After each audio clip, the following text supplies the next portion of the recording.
ओम गणेशाय नमः। गणपति बप्पा मोरया। आप सभी को नववर्ष की हार्दिक शुभकामनाएं। नववर्ष और गणपति बप्पा में क्या कोई कनेक्शन है? ऑफ कोर्स है। और ये जो कनेक्शन है ना गणपति बप्पा में और नववर्ष में, वो बहुत ही अप्रतिम, बहुत ही सुंदर और बहुत ही ज्ञानवर्धक है। तो आज हम ये जानेंगे कि हम गणपति बप्पा से नववर्ष पर क्या सीख सकते हैं। देखिए, हम हर नए काम की शुरुआत गणपति बप्पा के नाम से करते हैं, है ना? तो नववर्ष की शुरुआत हम कैसे उनके नाम के बिना, उनकी बात के बिना कर सकते हैं, राइट? तो आज हम जानेंगे कि गणपति बप्पा का ये जो स्वरूप है सुंदर सा, ये हमें सिखाता क्या है और हम अपने जीवन में प्रैक्टिकली उसको कैसे पॉसिबल कर सकते हैं। हम ज्ञान की बात कर रहे हैं, लेकिन ज्ञान हमेशा सिर्फ पुस्तकों से नहीं मिलता, हमें अपने आसपास के वातावरण से भी मिलता है और बहुत सी अन्य चीजों से मिलता है जो हम डेली बेसिस पे अपनी लाइफ में देखते हैं, राइट? तो आज हम गणपति बप्पा के स्वरूप से कुछ सीखने की कोशिश करते हैं और शायद इससे हमारा वर्ष जो है, नववर्ष जो है, वो और अधिक मंगलमय हो। तो बात करते हैं गणपति बप्पा की ये छोटी छोटी दो आंखों की। ये देखिए, गणपति बप्पा की आंखें कितनी छोटी छोटी सी हैं। तो ये छोटी छोटी सी आंखें हमें ये बताती है कि हमें अपनी लाइफ में फोकस्ड रहना चाहिए, यानी कि जो काम करें कॉन्सेंट्रेशन के साथ करें, ध्यान से करें एकदम। और गणपति जी के बड़े बड़े दो कान, ये हमें ये बताते हैं कि हमें दूसरों की बातों को ध्यान से सुनना चाहिए। अपनी बात नहीं भूलनी चाहिए, हमेशा दूसरों को सुनना भी चाहिए।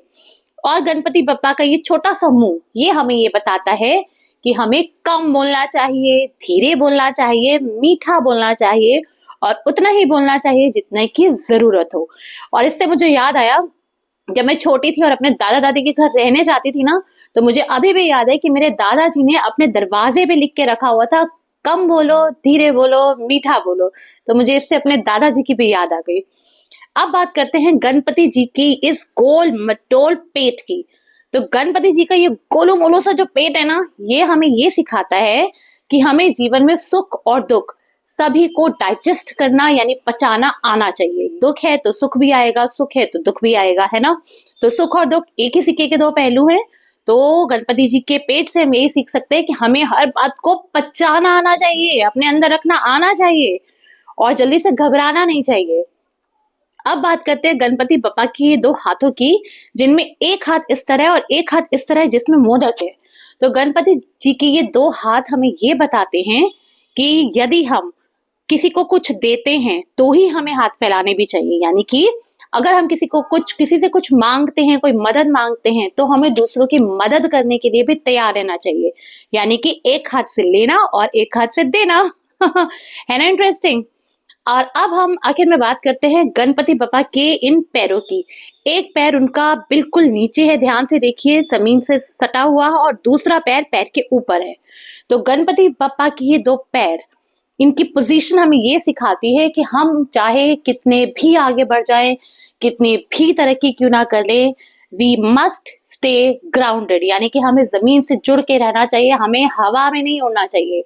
छोटी छोटी तरक्की, छोटी छोटी खुशियों में भी लाइफ को बैलेंस करके चलना चाहिए और बहुत जल्दी गिव अप भी नहीं करना चाहिए। दोनों ही बातें, ना खुश में ज्यादा, बहुत ज्यादा उछलना चाहिए और ना ही दुख में एकदम मायूस हो जाना चाहिए। तो यही थी गणपति बप्पा से हमारी सीख। और नववर्ष हम सबके लिए मंगलमय हो। नववर्ष में हम गणपति बप्पा से जो हमने उनके स्वरूप से जो सीखा, उसको अगर हम 1% भी अमल कर पाए तो शायद हमारा नववर्ष मंगलमय हो जाएगा, फॉर श्योर। सो इसी बात पे सभी को नववर्ष की हार्दिक शुभकामनाएं एंड सायोनारा। बाय।